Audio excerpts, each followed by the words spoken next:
అందరికీ నమస్కారం. ట్రంప్ మధ్యవర్తిత్వంతో యుద్ధం ముగుస్తుందా? పాకిస్తాన్ని నమ్మవచ్చా? దీని మీద మనం పూర్తిగా విశ్లేషించుకున్నట్లయితే, కౌంటర్ దాడితో బెంబేలెత్తిన పాకిస్తాన్ అమెరికాని శరణు కోరింది.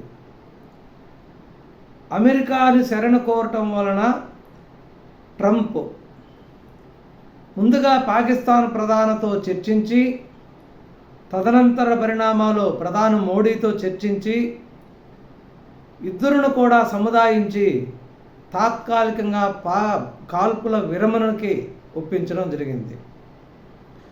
ఈ విరమణ అనేది కేవలం ఈ నెల 12వ తారీఖు వరకే. 12వ తేదీ సాయంత్రం సానుకూలంగా ఈ చర్చలు జరిగాయా? సరే. లేదంటే 12వ తేదీ అర్ధరాత్రి నుంచి మళ్ళీ యుద్ధం మొదలయ్యేటటువంటి అవకాశం ఉంది. భారత్ కౌంటర్ దాడితోనే విలవిలలాడిన పాకిస్తాన్ అదే భారత్ నేరుగా యుద్ధం చేసినట్లయితే ప్రపంచ పటములోనే కనుమరుగయ్యేటటువంటి అవకాశం ఉంది. ఇప్పుడు దాకా జరిగినటువంటి దాడి ప్రతిదాడులను కానీ చూసుకున్నట్లయితే, భారత్ అనేది ముందుగా పాకిస్తాన్ మీద దాడి చేయలేదు. గత 15 రోజుల ముందుగా పహల్గామ్లో యాత్రికుల మీద దాడి చేసినటువంటి పాకిస్తాన్ ముష్కరులు, ఉగ్రవాదులు 26 మంది అమాయక ప్రజలను పట్టబెట్టుకోవడం జరిగింది. ఎటువంటి విషయం తెలియదు, వాళ్ళకు సంబంధం లేదు. వాళ్ళు కేవలం సమ్మర్లో విహారయాత్రకు మాత్రమే అక్కడ ఉండే పరిసరాలని, ప్రకృతిని చూసి ఆనందించడానికి మాత్రమే అక్కడికి వచ్చారు. కానీ పాకిస్తాన్ ముష్కరులు మతం పేరు అడిగి మరీ వాళ్ళని కాల్చి చంపటం జరిగింది. దీని మీద ఆగ్రహం వ్యక్తం చేసినటువంటి భారత్ ఆవేశపడకుండా ముందుగా ప్రపంచ దేశాలన్నిటికీ కూడా పాక్ దుశ్చర్యలని తెలియచేసి వాళ్ళ మద్దతు కూడగట్టుకొని అంచెలంచెలుగా ముందు నదీ జలాలు, తర్వాత వాణిజ్యం, తర్వాత దౌత్యం, అంచెలంచెలుగా వాళ్ళ మీద నిషేధం వేస్తూ పరిసరాలని అన్నీ గమనించుకుంటూ, కానీ ఈ మధ్యలోనే పాకిస్తాన్ భారత్ను రెచ్చగొడుతుంది. మేము అణుదాడులు చేస్తామని హెచ్చరిస్తుంది. నదీ జలాలు వదలకపోతే రక్తం ఏరులై పారుతుందని ప్రకటిస్తుంది. ఈ ప్రకటనలన్నిటిని కూడా ఓపిగ్గా చూస్తూ ఉండినటువంటి భారత్ అన్నిటినీ సర్వం సన్నిద్ధం చేసుకుంది. అయినా కూడా ముందుగా పాక్ మీద ఎటువంటి దాడి చేయలేదు. ఇక్కడ మనం ఒకటి గమనించుకోవాలి, పాక్ భూభాగంలో ప్రభుత్వ కార్యాలయాల మీద, జనావాసాల మీద, వాళ్ళ మీద దాడి చేస్తేనే పాకిస్తాన్ మీద దాడి చేసినట్టు లెక్క. మొదటిగా భారత్ ఏం చేసిందంటే, ఎవరైతే పహల్గామ్ దాడిలో అమాయక ప్రజల్ని చంపిందో ఆ ఉగ్రవాద స్థావరాలని ఒక 9టిని గుర్తించి వాటిని ధ్వంసం చేసింది. అది కొన్ని పాక్ ఆక్రమిత కాశ్మీర్లోను, పిఓకేలోను, కొన్ని పాకిస్తాన్ భూభాగంలోనూ ఉన్నాయి. కేవలం ఉగ్రవాద స్థావరాలను మాత్రమే ధ్వంసం చేసింది. ఎవరైతే అమాయక ప్రజల మీద జమ్మూ కాశ్మీర్లో దాడి చేశారో, పహల్గామ్లో దాడికి కారణమైనటువంటి ఉగ్రవాద సంస్థలను మాత్రమే గుర్తించి వారి యొక్క స్థావరాలను ధ్వంసం చేయడం జరిగింది. దీనిని పాకిస్తాన్ జీర్ణించుకోలేకపోయింది, తట్టుకోలేకపోయింది. ఎందుకంటే ఉగ్రవాదులు కూడా పాకిస్తాన్కి ఒక రకమైన సైనికులు, ఒక రకమైన మిలిటెంట్. ఎందువల్లంటే వాళ్ళని పెంచి పోషించేది ప్రభుత్వం కాబట్టి ఈ చనిపోయిన ఉగ్రవాదుల యొక్క అంత్యక్రియల్ని అధికార లాంఛనాలతో పూర్తి చేసింది. ప్రభుత్వం, మంత్రులు, అధికారులు దీనికి హాజరయ్యారు. దీన్ని కూడా భారతదేశం ప్రపంచ దేశాలకు తెలియజేసింది. మేము పాకిస్తాన్ మీద దాడి చేయలేదు, ఉగ్రవాద శిబిరాలు మా మీద ఎవరైతే దాడి చేశారో వాళ్ళ శిబిరాల మీద మాత్రమే దాడి చేశాం, పాకిస్తాన్ మీద మేము ఎటువంటి దాడి చేయలేదు అని ప్రకటించడం కూడా జరిగింది. కానీ దీన్ని పాకిస్తాన్ మీద దాడిగానే భావించి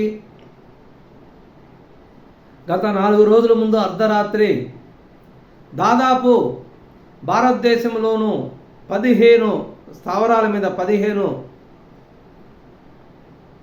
అంటే గుర్తించిన బార్డర్కు సంబంధించిన రాష్ట్రాలలో 15 గుర్తించిన ప్రాంతాల మీద డ్రోన్ల దాడి, మిసైల్స్ దాడి, అన్ని రకాల దాడులకు తెగబడింది.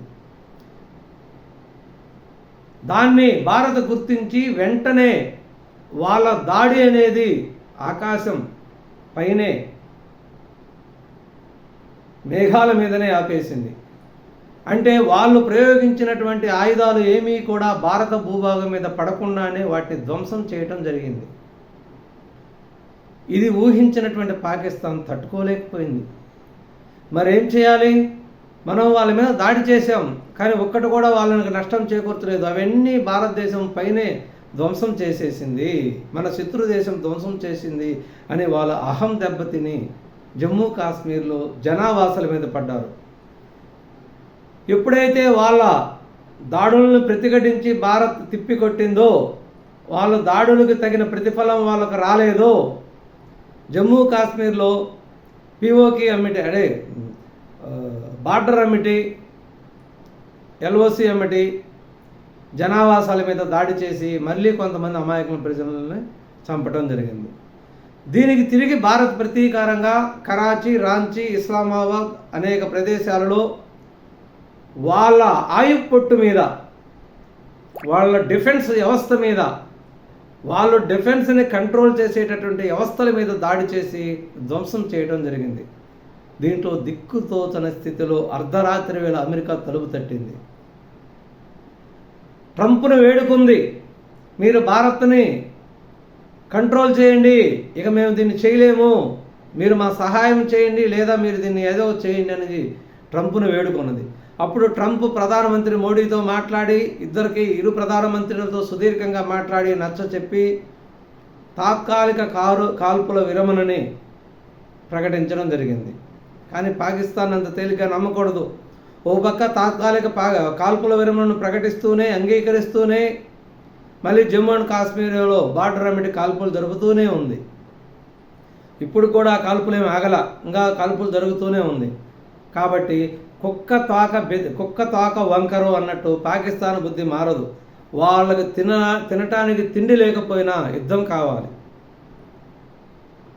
హిందూ మతం మీద అంత ద్వేషం పెంచుకున్నారు వాళ్ళు, భారతదేశం మీద అంత ద్వేషం పెంచుకున్నారు. యుద్ధం కావాలి.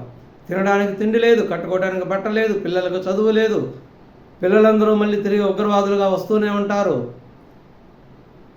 వాళ్ళకి ఈ డిజిటలైజేషన్ జరిగినటువంటి ప్రపంచంలో జీవించాలన్న ఆశ లేదు. ఉగ్రవాదమే వాళ్ళకి శ్వాస, ఆహారము.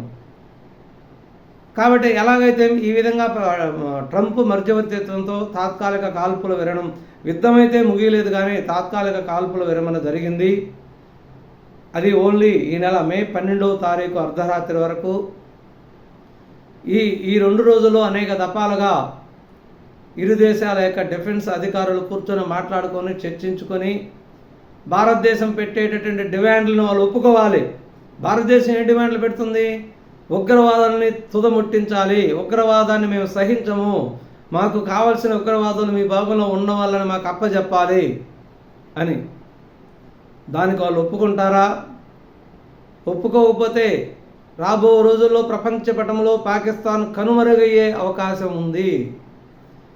ట్రంప్ కూడా పాకిస్తాన్ ప్రధానితో అదే చెప్పాడు, మీరు ఇండియాతో పెట్టుకోకండి, ఇండియాతో యుద్ధం కానీ కొనసాగినట్లయితే మీరు ప్రపంచ పటంలో ఉండరు, మీరు ఏమాత్రం దుస్సాహసానికి కానీ ఒడిగట్టినట్లయితే ప్రపంచ పటంలో మీరు ఉండరు, మీ వల్ల భారతదేశానికి 10% నష్టం జరుగుతుంది, దానివల్ల మీరు 100% కోల్పోతారు, ప్రపంచ పటంలో పాకిస్తాన్ అనే దేశం ఉండదు అని పాకిస్తాన్ ప్రధానికి చెప్పడం జరిగింది, హెచ్చరిస్తూ చెప్పడం జరిగింది. దీనికి ఎట్టకేలకు ఊపిరి తిరగని పరిస్థితులలో వాళ్ళు ఈ కాల్పుల విరమణ ఒప్పందానికి భారతదేశాన్ని ఒప్పించని చెప్పటం, భారతదేశాన్ని కూడా ఒప్పించటం, భారతదేశానికి శాంతి స్వభావం ఎక్కువ, మంచితనం ఎక్కువ కాబట్టి మరి ఇంకొకసారి ఒక ఛాన్స్ ఇద్దామనే ఉద్దేశంతో ఈ కాల్పుల విరమణకు అంగీకరించినట్లు తెలుస్తున్నది. తెలిసేది కాదు, మన భారతీయుల స్వభావం అంతే, పాపభీతి ఎక్కువ. కాబట్టి భారతదేశం ఈ 4 రోజులు యుద్ధము చేయకుండానే పాకిస్తాన్ని గడగడలాడించింది. ప్రపంచ దేశాల దృష్టి తమ వైపు తిప్పుకుంది, ప్రపంచ దేశాల మద్దతును కూడగట్టింది. అది ఎలా సాధ్యమంటే ఓన్లీ ప్రతీకార దాడులతోనే. ముందుగా భారతదేశం ఎటువంటి దాడి పాకిస్తాన్ మీద చేయలేదు, కౌంటర్ దాడి మాత్రమే చేసింది. అంటే వాళ్ళు దాడి చేస్తేనే తిరిగి దాడి చేసింది, వాళ్ళు దాడి చేసిన తర్వాత తిరిగి దాడి చేస్తేనే దీనికి వాళ్ళు తట్టుకోలేకపోయారు. ఇక ముందుగా భారతదేశం దాడి చేస్తే పాకిస్తాన్ ఏమవుతుందో ప్రజలే ఊహించుకోవాలి, ఆ దేశమే ఊహించుకోవాలి. ఇది ఈ వీడియో యొక్క పూర్తి సారాంశం. నమస్కారం, ధన్యవాదాలు.